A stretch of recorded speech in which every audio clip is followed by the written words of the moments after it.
He might make the team. Well, if we gotta cut him, you're doing it.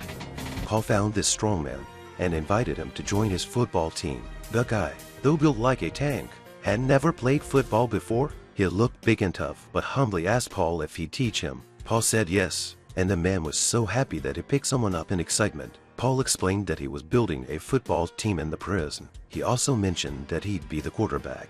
One of the inmates disagreed and said he wanted to play quarterback too. Paul decided to test him and threw him the ball. The guy threw it back, but it didn't go very far. He quickly blamed it on his foot slipping. Paul then asked if anyone had played football before.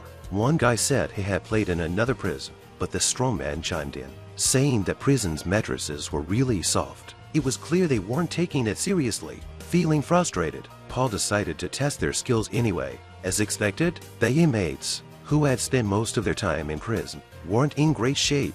After everyone finished the test, Paul realized one guy was missing. They turned around and saw the only one with experience lying on the ground. Unable to finish the run, his score even went into the negatives. Other tests were much better. One guy started fighting with a tire and only got a score of 3.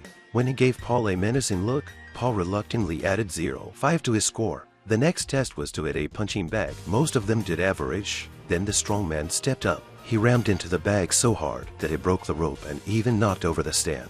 Paul was impressed and gave him a perfect 10. I'm sorry. I broke into your toy.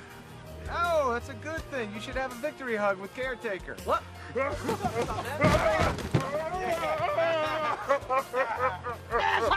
Paul decided to have them test actual game scenarios, but instead of playing football, the guys started fighting each other. Paul yelled at them to stop, but it didn't work. By the end of the day, the team was exhausted, while Paul was more frustrated than anything. That's when a man named Nate approached him. Paul thought Nate wanted to join the team as a player and immediately refused, but Nate surprised him by saying he wanted to be a coach. He begged Paul to give him a chance, so he could get back at a sadistic guard named Nair. Paul agreed,